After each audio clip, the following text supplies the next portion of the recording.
Kita bersyukur hari ini kita masuk dalam eksposisi berikutnya. Hari ini masuk pada 1 Timotius pasal yang kelima. 1 Timotius pasal yang kelima, kita memperhatikan bagian yang ayat 17 sampai dengan ayat yang ke-21. 1 Timotius pasal 5 ayat 17 sampai ayat 21. Saya akan membaca bagian ini untuk kita. Silakan Bapak Ibu menyimak di bagian Alkitabnya. Beberapa petunjuk dan nasihat lagi. Penatua-penatua yang baik kepemimpinannya patut dihormati 2 kali lipat, terutama mereka yang dengan jerih payah berkhotbah dan mengajar. Sebab kitab suci berkata, janganlah engkau memberangus mulut lembu yang sedang mengirit, dan lagi seorang pekerja patut mendapat upahnya. Janganlah engkau menerima tuduhan atas seorang penatua kecuali kalau didukung 2 atau 3 orang saksi. Mereka yang berbuat dosa hendaklah kau tegur di depan semua orang agar yang lain itu pun takut. Di hadapan Allah dan Kristus Yesus dan malaikat-malaikat pilihannya, kupesankan dengan sungguh-sungguh kepadamu, perhatikanlah petunjuk ini tanpa prasangka dan bertindaklah dengan segala sesuatu tanpa memihak.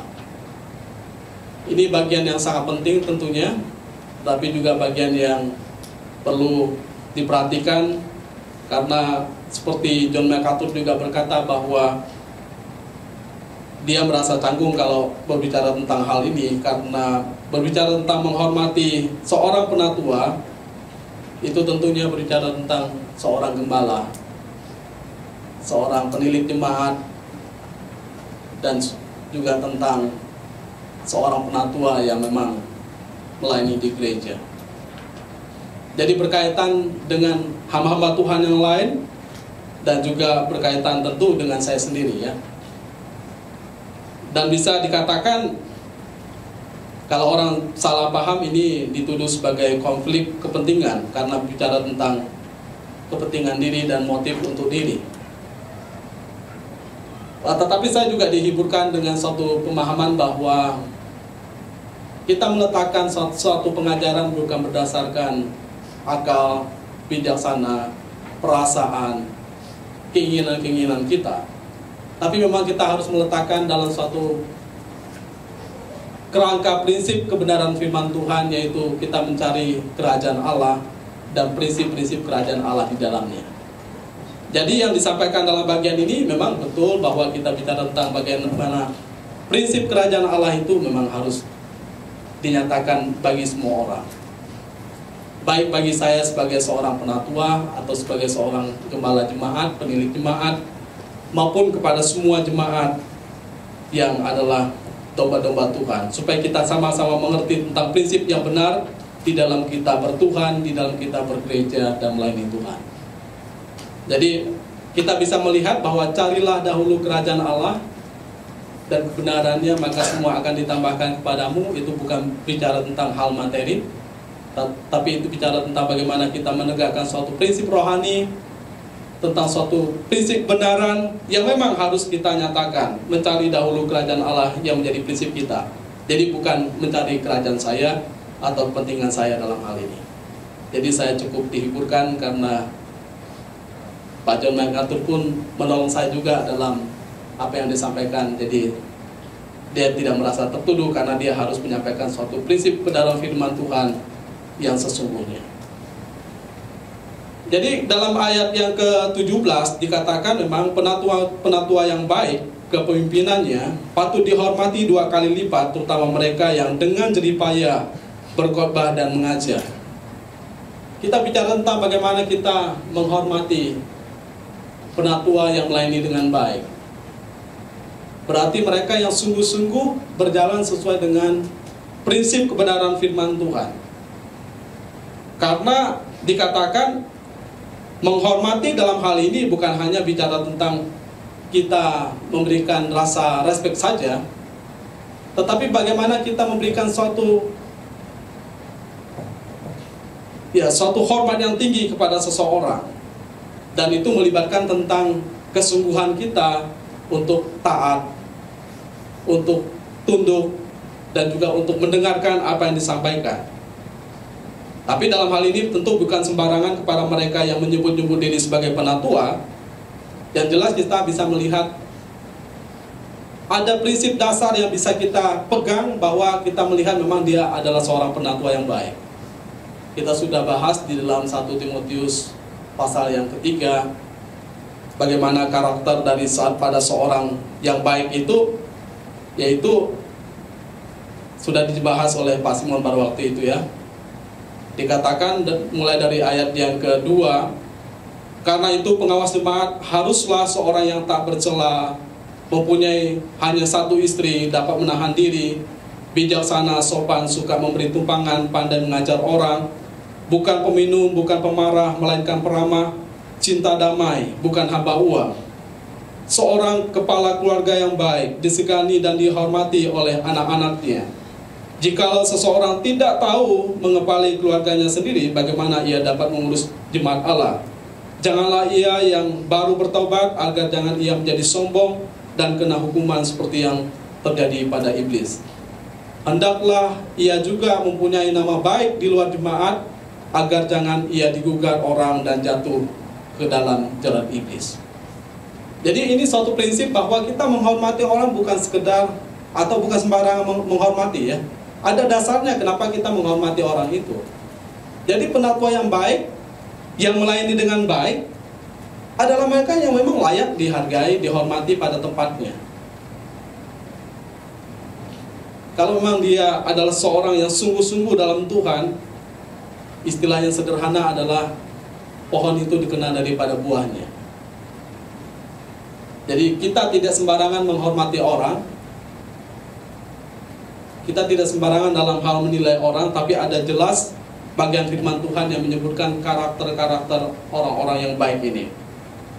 Dan kemudian sangat jelas dalam bagian yang kita baca bahwa seorang penatua yang baik, ya tentu dia adalah orang yang memang baik dalam kepemimpinannya. Dia memang seorang yang terhormat, lalu kita hormati. Dia seorang yang berjerih lelah dalam berkhotbah dan mengajar. Jadi komplit ya. Dalam bagian ini kita bisa melihat lagi bahwa bukan hanya sekedar kelayakan seseorang menjadi seorang penatua yang membuat dia bisa dihormati, tetapi dalam bagian ini apa yang dia kerjakan, apa yang dia contohkan di dalam dirinya sendiri sebagai seorang pemimpin, itu yang membuat dia dihormati. Nah, sehingga ini menolong kita untuk melihat banyak sekali ayat-ayat firman Tuhan yang menyatakan tentang seorang pemimpin yang memang menjadi penatua atau menjadi gembala, menjadi penilik jemaat dalam gereja, harus dihormati. Ini bukan gila hormat, tetapi memang ini dasar firman Tuhan yang sangat penting untuk kita perhatikan di dalam kerangka prinsip kerajaan Allah. Jadi terjemahan yang sangat harafiah ini tentu menyerahkan kata kunci tentang hormat ya. Ayat ini menyerukan agar kehormatan diberikan kepada penatua-penatua gereja, mereka yang melayani gereja, mereka yang memimpin gereja, mereka yang membimbing umatnya melalui teladan kepemimpinan, memberi makan dan mengajar mereka. Ya, mereka yang sungguh-sungguh peduli kepada domba gembala Allah, mereka harus dihormati. Sebetulnya berhamburan ayat firman Tuhan bicara tentang hal ini, tapi saya ingin memberikan beberapa bagian ayat yang menjadi referensi supaya menolong kita bahwa ini bukan sekedar bagian ini yang dinyatakan dalam ayat ini oleh Paulus, tetapi dalam 1 Tesalonika 5:12 juga dikatakan oleh Paulus, kami mohon kepadamu saudara-saudara untuk menghormati mereka yang bekerja keras di antara kamu, yang memimpin kamu dalam Tuhan dan menasehati kamu. Jadi seorang pendeta, seorang penatua, seorang penilik jemaat, memang mereka layak dihormati dengan sangat tinggi, dengan kasih, dengan rasa taat, dan juga dengan rasa hormat, sama seperti kita menghormati Tuhan, karena mereka adalah hamba-hamba Tuhan. Mereka yang memimpin kita dalam Tuhan, mereka yang sungguh-sungguh ingin supaya hidup kita semakin mengenal Tuhan, semakin menikmati persekutuan dengan Tuhan, yang mereka tentu harus kita hormati. Dalam konteks sebagai hamba Tuhan nggak mudah ya, karena memang banyak tuduhan-tuduhan yang membuat kadang-kadang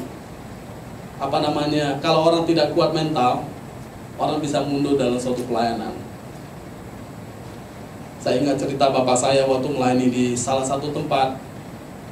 Kemudian ada orang yang dari keluarga kami yang sangat dihargai dalam kalangan adat orang Dayak. Dia berkata, Pak Rindin, kalau Pak Rindin melayani jangan minta-minta, katanya. Karena di gereja biasanya kan ada persembahan.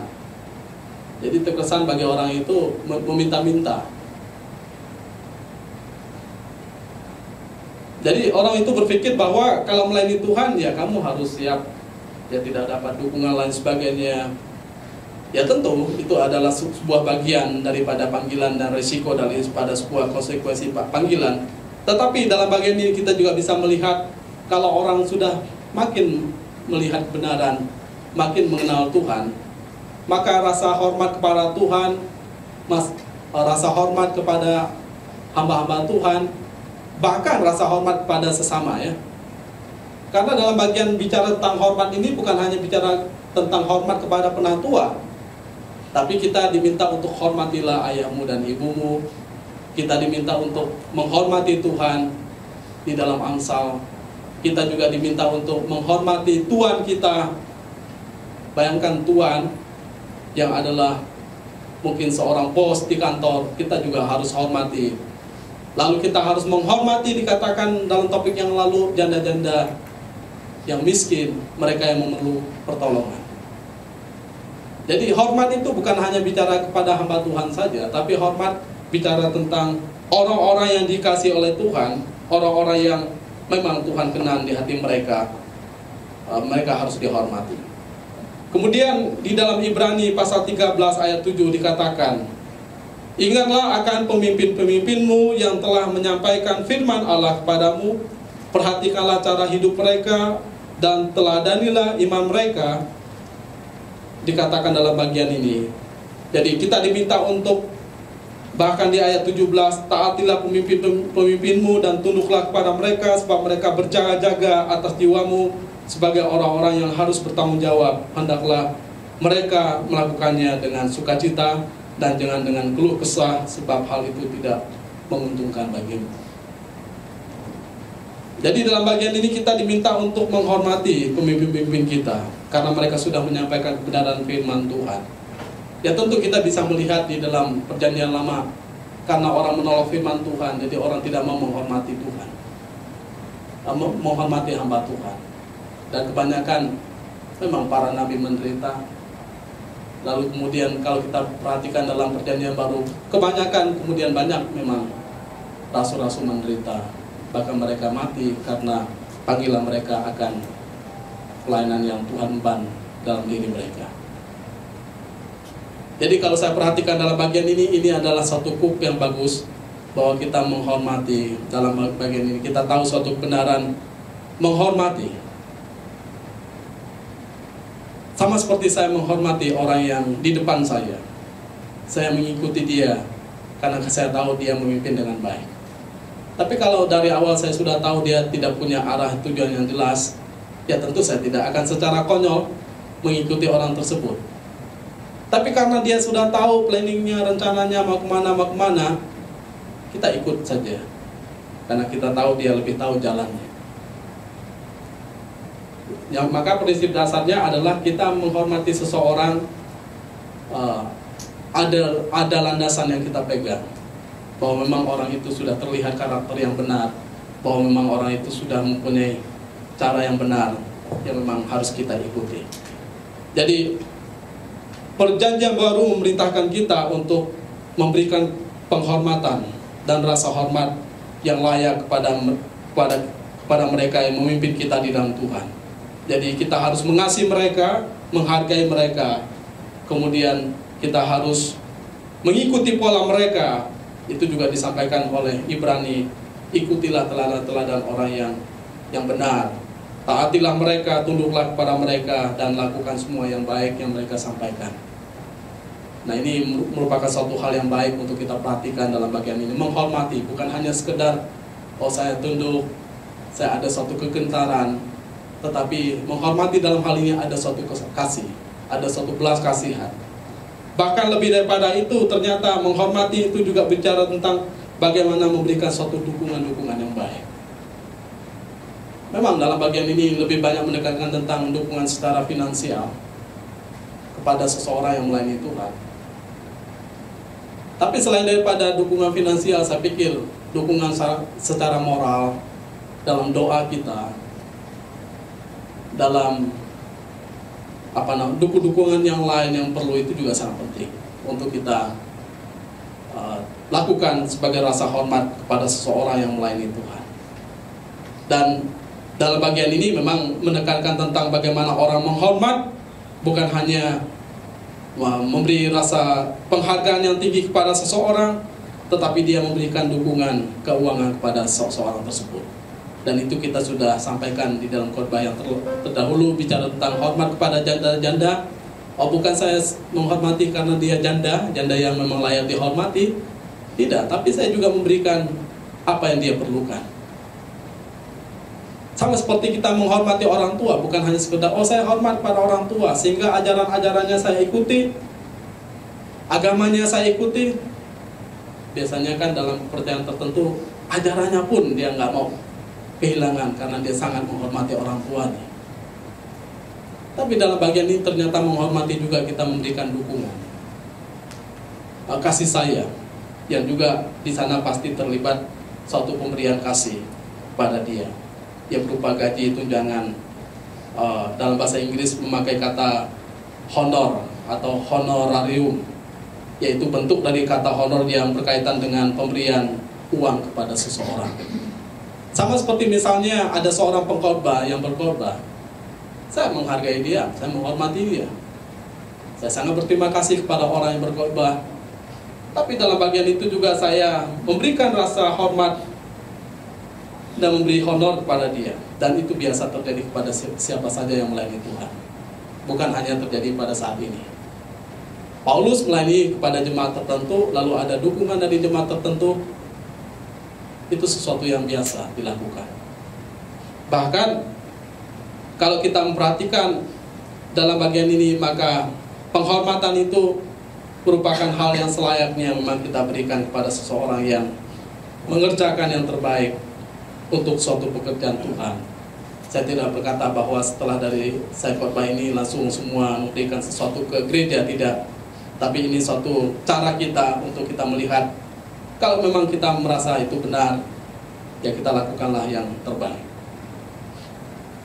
Ada dasar firman Tuhannya dalam ayat yang ke-18, sebab kitab suci berkata, janganlah engkau memberangus mulut lembu yang sedang mengiring, dan lagi seorang pekerja patut mendapat upahnya.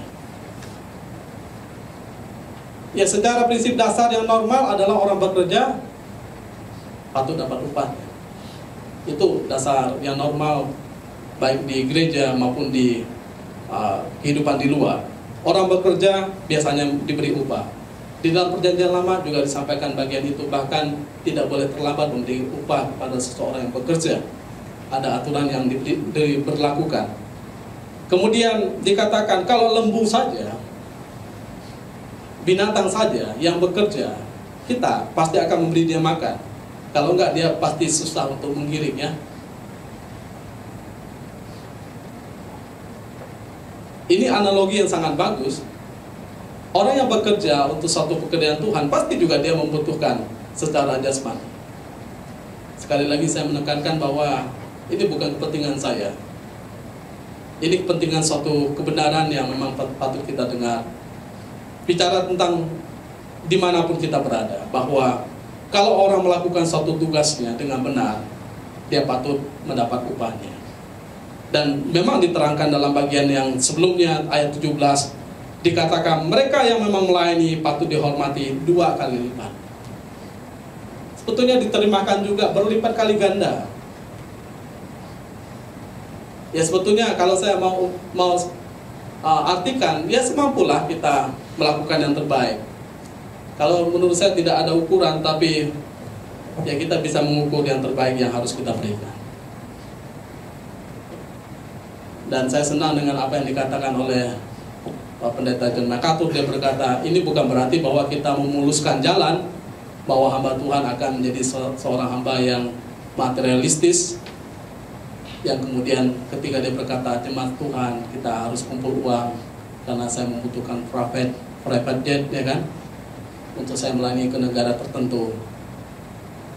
Lalu saya baca juga kaget, ternyata ada orang yang mendesak jemaatnya untuk memberikan persembahan dengan jumlah tertentu.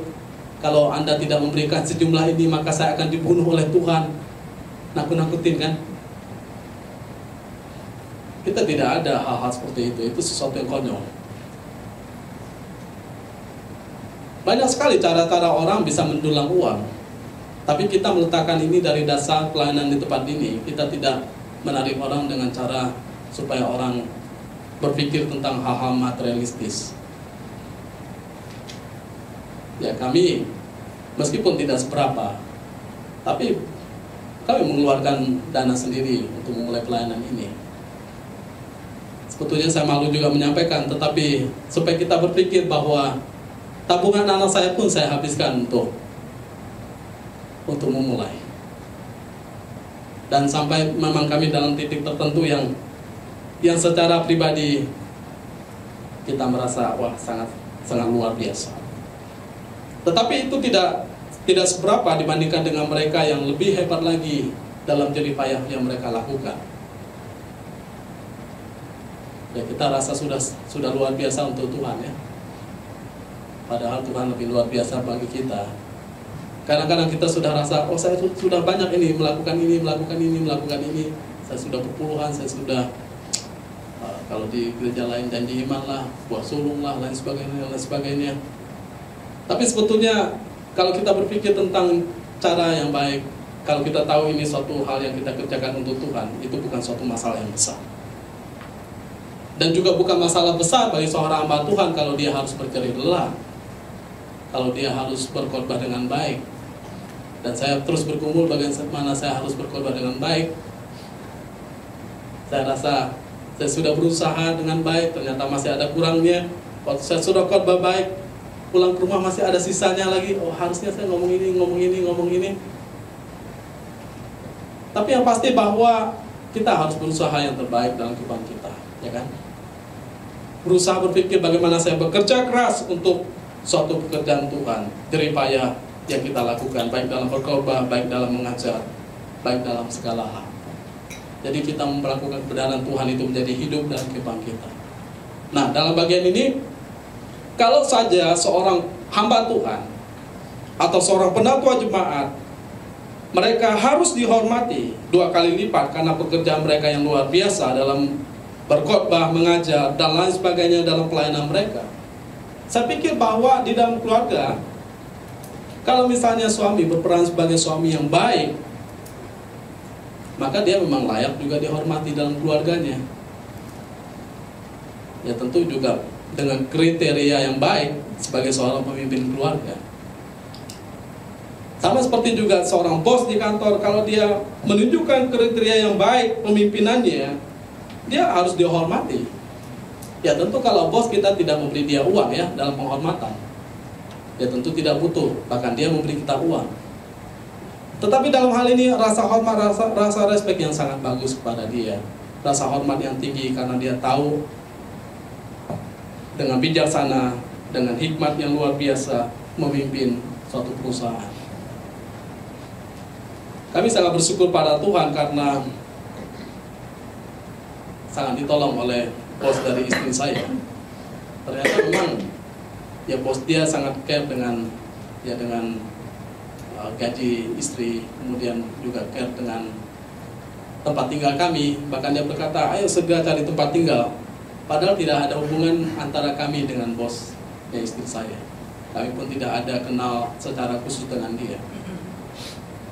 Tapi justru dia mendesa-desa kami supaya kami mencari suatu tempat yang lebih bagus dari yang sekarang ini. Hanya saya agak agak canggung juga karena saya tidak terbiasa berada dalam suatu tempat yang lebih bagus dari itu. Jadi saya perlu memikirkan dengan matang lain sebagainya. Kemarin didesak oleh bosnya untuk lihat satu apartemen. Ya saya memang secara manusia siapa tidak tertarik dengan hal-hal seperti itu, ya kan? Wah, itu sesuatu yang enak. Kita masuk parkirnya aman, lalu naik lift lain sebagainya. Tidur ya, kalau mau turun, kalau enggak ya kita minta orang datang naik. Bisa berenang lain sebagainya.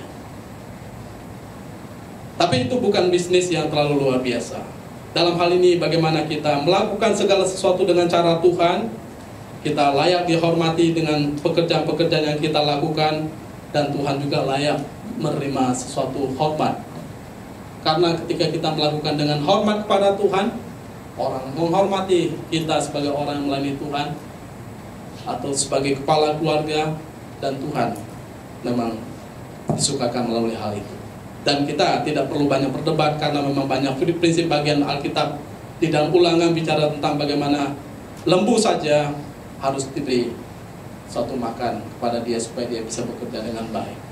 Dan juga di dalam Korintus juga dikatakan hampir bagian yang sama yang disampaikan oleh Paulus tentang bagian ini, tentang analogi lembu yang sedang mengiring.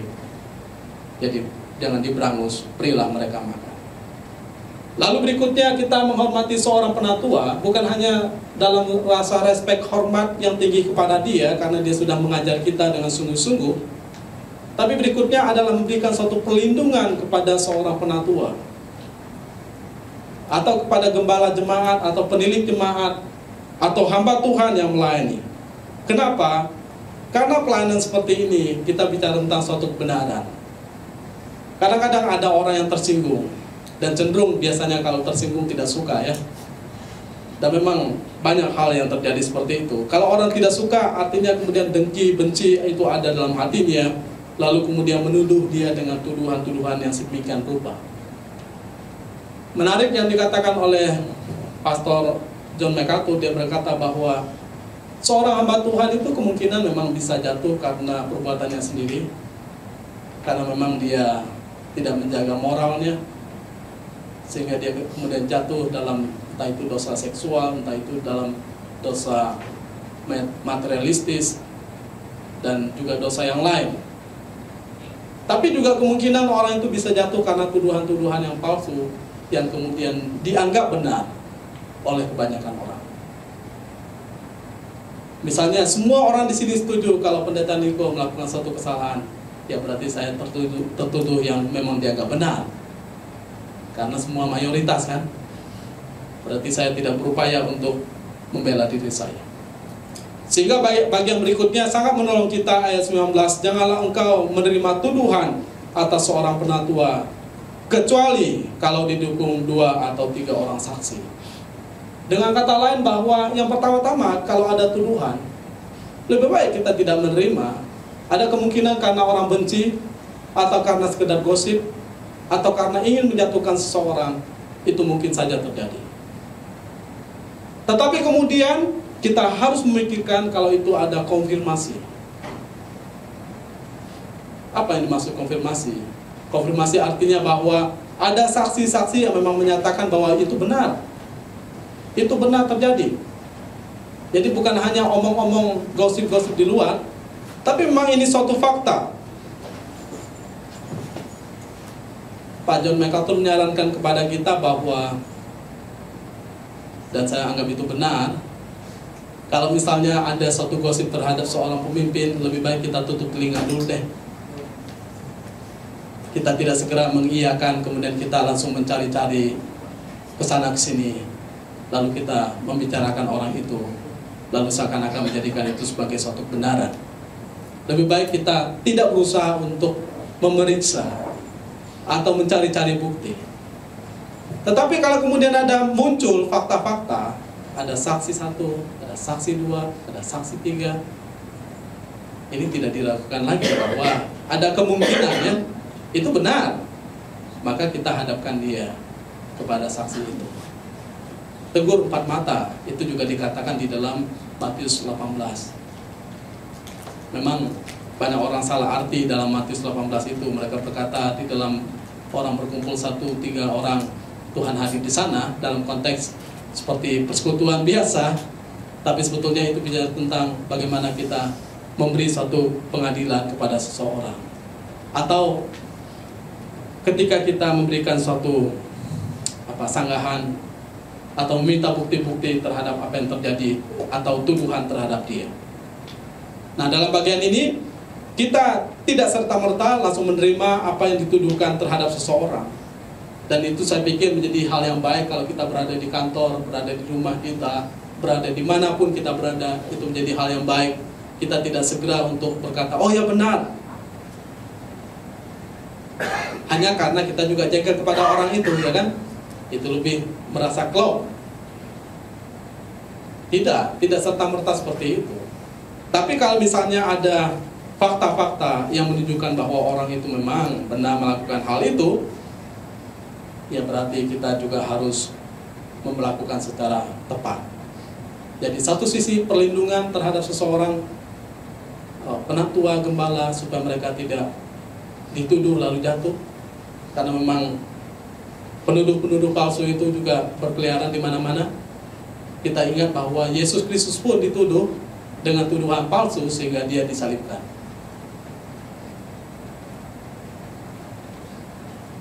Diperiksa oleh Pilatus, tidak ada yang terjadi pada dia. Herodes, tidak ada yang terjadi pada dia.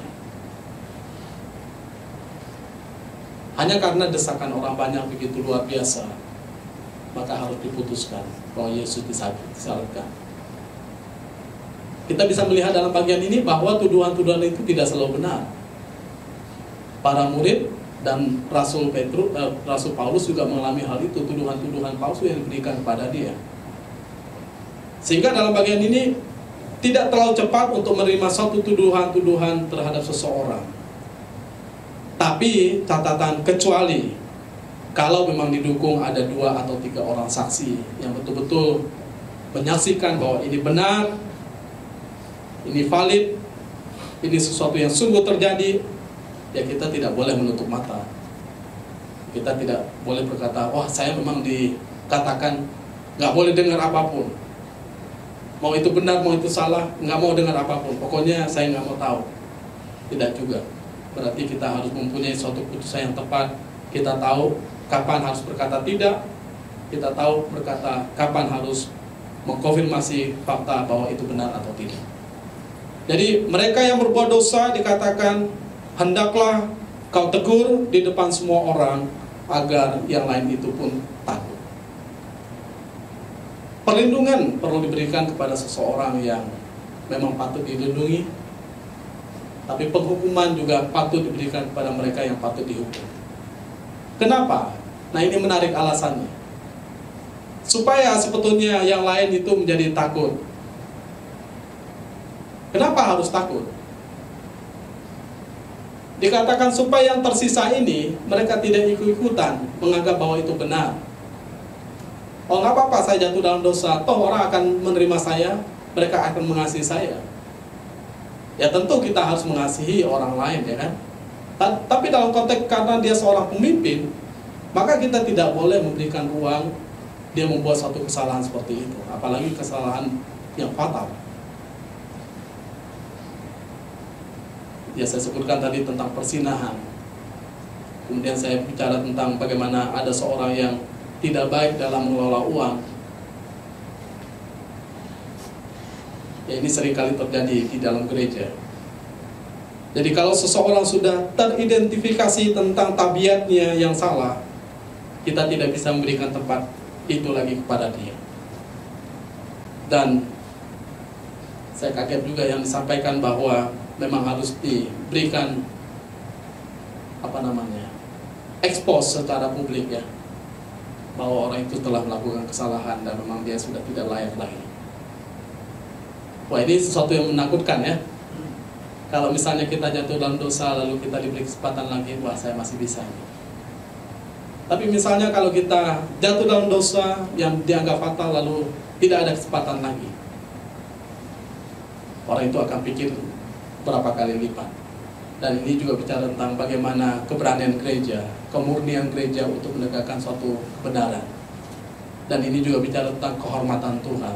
Bayangkan kalau misalnya Tuhan kita anggap remeh, oh Tuhan nggak apa-apa, dia terima saja kita melakukan begini. Makanya bagi saya ada satu kalimat yang membuat saya terganggu. Ada satu gereja berkata bahwa gereja ini bukan untuk orang benar, tapi untuk orang berdosa. Ya memang bahwa kita orang berdosa benar, tapi bukan berarti bahwa kita terus-terus berdosa, ya kan? Kita terima orang berdosa, tapi juga kita harus berpikir bahwa kita di sini bukan untuk berdosa terus. Kita di sini untuk hidup dalam kebenaran, karena Tuhan mau datang ke dalam dunia ini untuk memimpin kita dalam suatu kebenaran.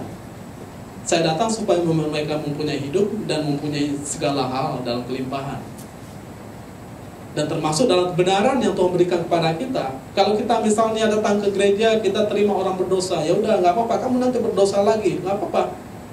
Karena Tuhan akan terus mengampuni dan terus mengampuni dan terus mengampuni. Nah itu hypergrace ya. Jadi kita anggap remeh dan receh kemurahan Tuhan, kematian Tuhan, pengorbanan Tuhan bagi kita. Terus saya memikirkan kalimat yang disampaikan oleh cukup besar gereja di Jakarta, yang berkata, gereja ini bukan untuk orang benar, tapi untuk orang berdosa. Dan mereka bangga menyatakan hal itu.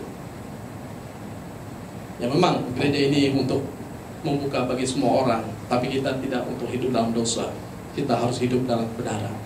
Dan ini yang dinyatakan oleh Paulus kepada mereka yang berbuat dosa, hendaklah mereka ditegur di depan semua orang, agar yang lain itu pun takut. Ini dosa yang fatal ya, bukan dosa yang biasa. Dosa yang fatal memang harus ditegur secara sungguh-sungguh dengan suatu keberanian. Nah ini tidak mudah. Apalagi misalnya dia seorang yang punya pengaruh yang besar, banyak pengikutnya, apalagi misalnya dia punya popularitas, atau dia punya kekuasaan. Ya tidak mudah memang untuk melakukan teguran terhadap orang tersebut. Apalagi itu donatur dalam gereja, ya kan? Kalau ditegur dia akan kabur, uangnya nanti akan ikut kabur juga. Atau dia seorang pemimpin yang besar. Ya sehingga dalam bagian ini, inilah keberanian. Karena kita menghormati Tuhan, bukan menghormati manusia. Memang kita mengasihi manusia, tapi kita lebih mengasihi Tuhan daripada mengasihi manusia. Dalam konteks mengasihi kebenaran Tuhan ya. Maka kadang-kadang saya ingin menegur orang. Saya cukup berani untuk menegur orang. Tapi kadang-kadang saya juga tahan-tahan gimana cara menegurnya, lain sebagainya. Apalagi dalam konteks kita orang Asia ya kan. Ditegur, tersinggung. Nggak ditegur, nggak tersinggung. Tapi membuat kita merasa tersinggung dengan caranya. Tapi yang pasti bahwa teguran itu harus dilakukan. Ya saya pikir bahwa memang perlu bijak dalam hal ini. Tapi kalau untuk orang yang punya level kepemimpinan yang tertentu, dia harus ditegur di depan semua orang. Kalau misalnya dia sudah dihadapkan, lalu ada saksi, dia tidak terima, biasanya dia harus diskualifikasi.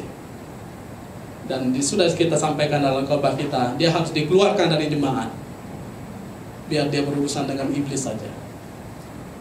Siapa tahu kemudian dia akan bertobat kembali kepada Tuhan. Karena dididik oleh gereja nggak bisa, ya biarlah iblis mendidik dia. Ya, artinya anugerah itu tidak selalu terus menerus, ada anugerah yang juga terbatas yang kita berikan kepada orang tersebut. Lalu ayat yang ke-21, di hadapan Allah dan Kristus Yesus dan malaikat-malaikat pilihannya, kupesankan dengan sungguh kepadamu, perhatikanlah petunjuk ini tanpa prasangka. Bertindaklah dengan segala sesuatu tanpa memihak. Jadi kita berbuat seperti ini bukan karena kita berprasangka ya. Menurut saya begini, menurut saya begini, menurut saya begini. Atau karena saya jengkel kepada orang itu lalu ya ini ada ayat firman Tuhan tentang orang ini, dia harus dijatuhkan hukuman ini. Tapi kepada dia yang teman saya berkata janganlah, dia kan teman kita, malu nanti dia. kasihan nanti keluarganya, lain sebagainya. Ternyata dalam hal ini kepada siapapun kita tidak boleh memihak, kita tidak boleh berprasangka, dan kita melakukannya di hadapan Allah. Kita melakukannya karena Kristus, dan juga ada malaikat-malaikat pilihannya. Artinya Allah menyaksikan apa yang kita lakukan ini, bahwa ini yang terbaik yang memang harus kita lakukan. Tidak mudah dalam suatu suatu teguran-teguran yang kita lakukan, tapi kita harus ingat bahwa di dalam segala hal kita berdiri di hadapan Allah untuk melakukan hal ini. Maka kita harus ingat sekali lagi, saya bukan semata-mata untuk karena saya ingin menegur dia, tapi saya juga berpikir bahwa saya melakukan ini karena ini suatu prinsip kebenaran Tuhan yang harus saya sampaikan. Bahwa saya berpegang pada Tuhan, saya hamba Tuhan yang memang harus melakukan tanggung jawab saya secara tepat di hadapan Tuhan. Dan memang kalau kita lihat dalam bacaan kita kemarin, bagaimana guru-guru palsu itu begitu menyesatkan. Banyak orang tersesat karena apa yang mereka sampaikan. Dan memang ini sesuatu kejahatan yang luar biasa. Dan menarik bahwa sebetulnya dosa yang terbesar yang seringkali membuat kita kompromi adalah dosa ketika kita kompromi dengan guru-guru palsu yang kita sendiri berpikir bahwa mereka orang-orang benar. Kita tahu bahwa guru-guru palsu itu tujuannya menyesatkan orang, menyingkirkan orang dari Tuhan, membawa orang keluar daripada kebenaran firman Tuhan, sehingga orang tidak lagi menghadap pada Tuhan. Jadi orang berpaling kepada dongeng-dongeng, ajaran-ajaran palsu, ajaran-ajaran silsilah-silsilah yang kesukaan manusia, yang hanya untuk kesenangan hati saja, bukan bicara tentang kesenangan Tuhan. Nah, ini yang membuat kita harus berpikir bahwa kalau saya melakukan ini, ingat saya melakukan ini di hadapan Allah saya, dan juga di hadapan Kristus Yesus yang telah menebus saya, di hadapan para malaikatnya yang kudus, mereka yang tidak jatuh, yang sangat menghormati Allah. Nah, maka dalam semua bidang kita harus berpikir bahwa kita tidak sedang berada dalam dunia yang tanpa Tuhan. Dalam pekerjaan, dalam keluarga, dalam apapun, saya itu melakukan semuanya ini berhadapan dengan Allah saya, berhadapan dengan juru selamat saya. Maka saya lakukan semuanya ini untuk siapa? Untuk kemuliaan Dia, untuk keagungan Dia. Maka saya sangat hati-hati dalam hal ini. Kenapa kita tagline kita biblical, reform, dan misioner? Banyak orang mengusulkan tentang tagline-nya welcome home, lain sebagainya. Tapi bagi saya itu nggak ada makna. Kita mau makna yang suatu makna yang mengikat hati kita kepada Tuhan, sehingga gereja ini bukan didasarkan dengan oh kita datang hanya kumpul-kumpul, oh kita datang hanya dengar firman Tuhan, oh kita datang hanya nyanyi-nyanyi. Tidak. Jadi saya pikirkan tentang cari lagunya, saya pikirkan tentang membuat liturginya, saya pikirkan tentang siapa pengkhotbahnya, meskipun masih ada celah-celah tertentu, tapi dikoreksi juga oleh Pak Simon dan juga Pak John. Kita berusaha supaya orang yang menyampaikan suatu kebenaran memang mereka yang benar-benar mengerti suatu kebenaran dengan ajaran yang benar. Kalau dibilang kita capek melakukan itu, capek. Mudah nggak saya bisa memberikan kepercayaan kepada yang lain? Bisa saja.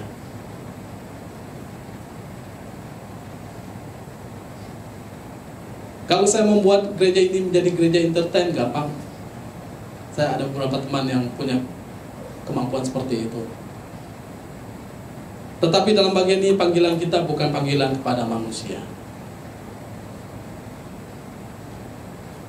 Kalau saya hanya mau mencari suatu ketenaran, mencari uang, ya saya pikir saya tidak perlu melakukan hal dengan cara ini. Karena ini bagi saya adalah suatu kuk yang tidak mudah. Saya pun harus bergumul untuk hal ini.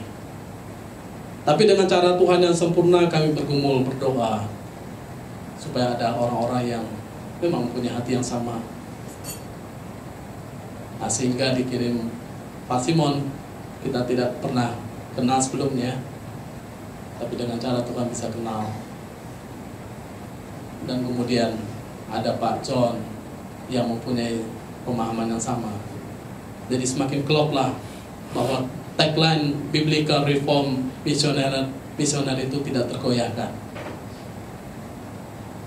Jadi makin klop lah saya berpikir tentang suatu kebenaran. Ketemu dengan ajarannya John MacArthur bahwa dia memang melandaskan pemikirannya terhadap firman Tuhan, membahas ayat demi ayat, yang memang menolong saya juga memahami kebenaran demi kebenaran. Kalau orang tidak serius dalam bagian ini, pasti mereka akan bosan. Mereka berkata, kita akan bahas minggu depan, pasti ayat ini, ayat ini, ayat ini, ayat ini. Tapi kalau orang ngerti kenapa kita melakukannya, mereka pasti bersyukur sekali. Dan bagi saya, apa yang saya pelajari selama ini, meskipun saya latar belakang reform sekolah teologi saya, dan saya melayani dengan hamba Tuhan yang menurut saya untuk Indonesia cukup reform, saya merasa ini bagian yang sangat penting yang memberikan kehidupan yang baru pada saya. Dan juga bersyukur karena kemarin berbincang juga dengan Pak Eko dan Bu Lili, Bu Wiwi. Ternyata Bu Wiwi juga membuat lagu-lagu terjemahan dari Inggris ke Indonesia, dari lagu-lagu dengan doktrin yang bagus. Jadi sangat menolong kita untuk bagaimana kita bisa melangkah ke depan, bukan hanya sekedar datang ke sini mendengar firman, bernyanyi, bukan hanya datang ke sini untuk ya dah kumpul-kumpul karena kita jauh, karena kita jarang ketemu, tidak. Tapi kita mau dengar firman Tuhan, mau memuji Tuhan dengan acara yang benar, supaya kita hidup benar di hadapan Dia. Dan kita perlu ingat, kita lakukan ini seumur hidup kita, itu untuk hormat kemuliaan Allah. Karena di hadapan Allah, memang kita berhadapan dengan sesama dalam bagian ini, tapi ingat, kita tidak hanya melakukan ini untuk sesama kita, tapi kita melakukan ini untuk Allah kita, Juru Selamat kita, Yesus Kristus. Maka, kalau kita menegur orang, itu bukan kepentingan manusia. Kalau kita memberi penghormatan kepada orang, bukan semata-mata kita mau menyenangkan manusia.